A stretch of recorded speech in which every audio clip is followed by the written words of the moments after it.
Eh ben, bonjour à tous, bienvenue chers auditeurs sur notre plateau de SMTV.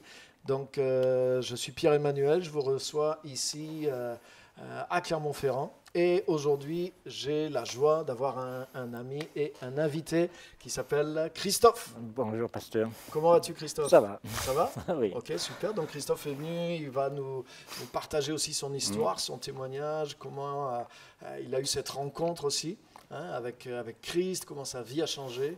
Et donc on va te découvrir un petit Voilà. peu. Moi, je t'ai pas connu non plus Bah avant, oui, je t'ai connu que sous après. ton meilleur jour, on peut Mm. dire. Voilà. Donc tu vas nous dire un petit peu d'où tu viens avant de connaître l'évangile. Ça fait Ben, combien de temps que tu connais l'évangile 13 maintenant? ans. Combien? 13 ans. 13 ans. Mm. Ok. Donc avant cette Ah ben, période-là. avant, c'était une période d'alcool, Ok. non d'amour d'un père, d'une mère. Ouais, ok. Voilà. Quand j'étais tout petit, c'est vrai qu'on avait des parents. Bon, ben, moi, je remercie déjà Dieu d'avoir eu des parents, d'être ici Bien sûr, déjà. bien sûr. Hein. Mais C'était difficile. c'était dans l'alcool. Enfin, je travaillais pour mes frères pour acheter du pain et un morceau de fromage pour essayer de se nourrir ensemble. Toi, tu étais le grand frère. Voilà, ouais, c'est Ouais, ça. ok. Et je travaillais après, quelques années après. Je travaillais, mais enfin, j'avais de l'argent en fin de mois, mais je le donnais et j'avais rien, puis j'avais plus rien, quoi. Ouais, ok. Donc tu t'es devenu un peu le pilier un petit peu Voilà, c'est ça. de tes petits frères et sœurs. Voilà, ouais, c'est ça. Ok. Et alors après, ils ont été placés. Ok. Moi, j'étais après élevé chez ma grand-mère et mon grand-père. Ouais, ok.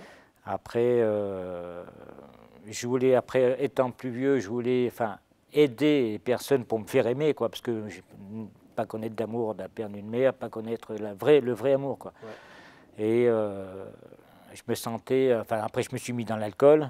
Ok. Dans l'alcool, non, on n'a pas la drogue, mais l'alcool, bon, c'était un peu pire. Enfin bon, Ouais, ouais. mais Ah, c'est une je drogue. cherchais, voilà, Ouais. enfin, je cherchais la bagarre. Ok. Voilà, fallait pas me dire un mot de travers parce que je rentrais dedans Ça direct. Ah démarrait. bah c'était même pas la peine. Ouais. Donc après,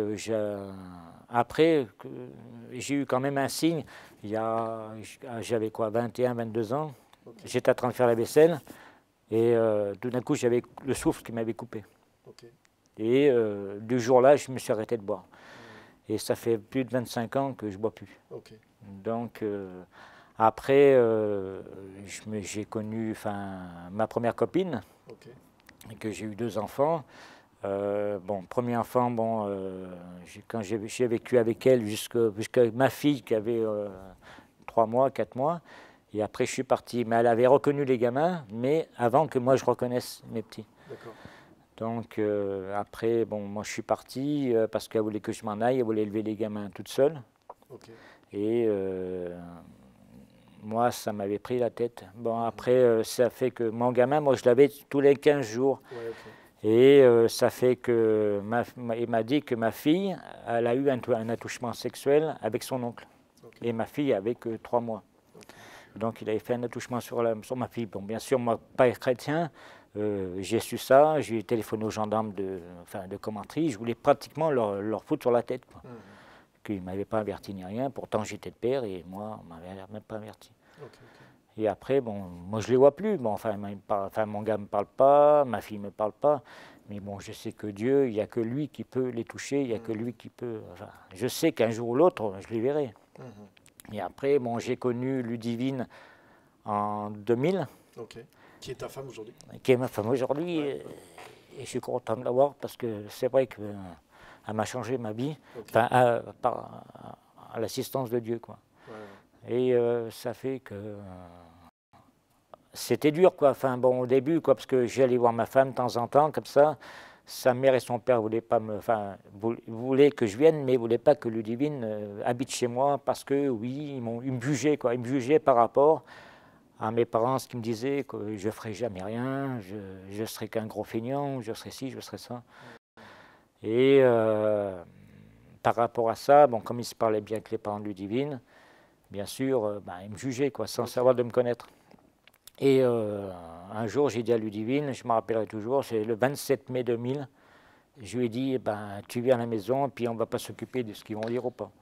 Et elle a pris ses affaires, et on est partis ensemble et tout. D'accord. Et après, du jour-là, on a eu Clément en 2002, non, en 2001, Maëlys en 2003. Et on n'a pas été chrétien encore le jour-là. Ouais. Donc on était chrétien quand on était à Montaigu là-haut. Bon, Ludivine était partie avec, quelqu'un de l'église. Et puis moi je disais comme ça, oui, mais t'es parti à réunion, c'est une secte, c'est une réunion de casseroles, c'est une réunion de... Enfin, voilà, je me disais aussi, bon... Enfin, donc qui vont commencé à fréquenter des chrétiens avant moi, quoi. Groupe de maison. Voilà, c'est ça. Ok. Ouais. Donc elle avait des copines chrétiennes. Quoi. Avec Martine. Ouais, je me rappelle. Ouais. Oui, okay. Voilà. Et puis un jour, bon, il y a notre pasteur, il dit, bon, il y a un jour qu'ils ont fait une journée à Beaumont. Ouais. Et puis il y avait toi qui jouais de la guitare, quoi. Okay. J'ai dit, mais tu étais en train de jouer de la guitare.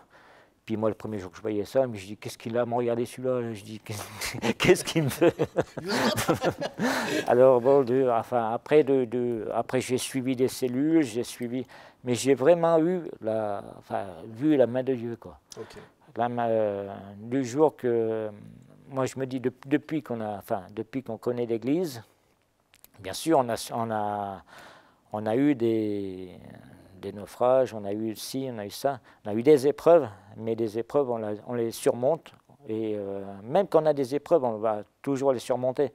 Parce que je sais que quand Jésus était sur le bateau avec ses apôtres, quand ses apôtres disaient comme ça, Maître, qu'est-ce qu'on va devenir? Mais lui, il dormait, mais il avait confiance. Et moi, au début, c'est pas d'avoir eu confiance, mais après, j'ai eu confiance parce que je sais que Dieu est là. Et parce que moi, après, bon, du jugement, après, j'en avais rien à faire. Du jugement, bon, du temps que que Dieu m'aime, moi, qu'importe ce que les gens pensent de moi. Moi, après, comment dire, question de travail, j'arrive à faire ce que je veux faire parce que je demande, parce que moi, ce que j'ai, bon, on me dira ce qu'on voudra, mais je demande d'abord, je prie sur la situation que je dois faire et je réussis. Donc, voilà. Tu as vu comment Dieu t'aide dans le concret, quoi. Voilà.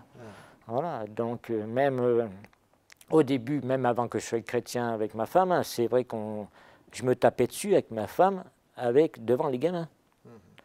Et là, c'est vrai que, si tu veux, ce que j'ai vécu avec mes parents, que je voyais taper dessus comme ça. Ça a recommencé. Voilà, quoi. Et Dieu a permis que cette chose-là soit finie.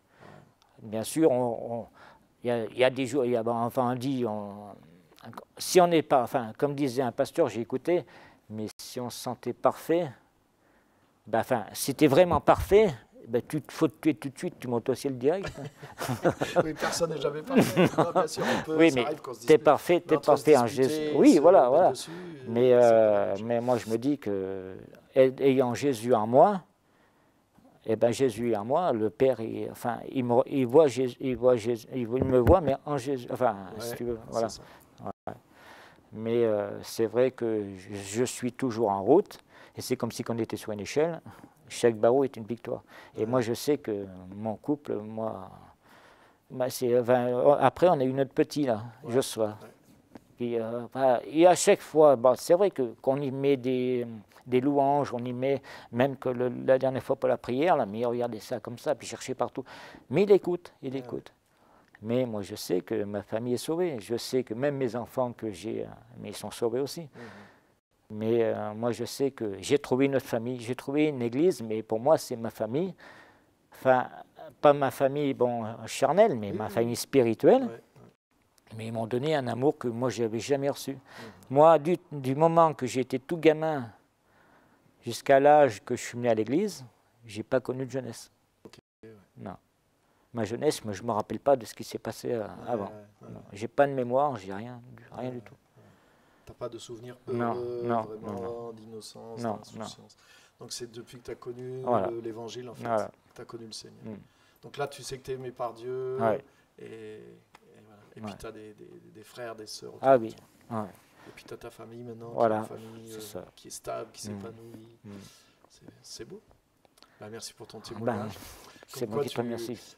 Voilà cet avenir-là que tu as aujourd'hui, mais c'est possible aussi pour d'autres. Oui, voilà, c'est ça. Parce qu'il n'y a, jamais, il y a jamais de baisser les bras, il y a toujours une solution.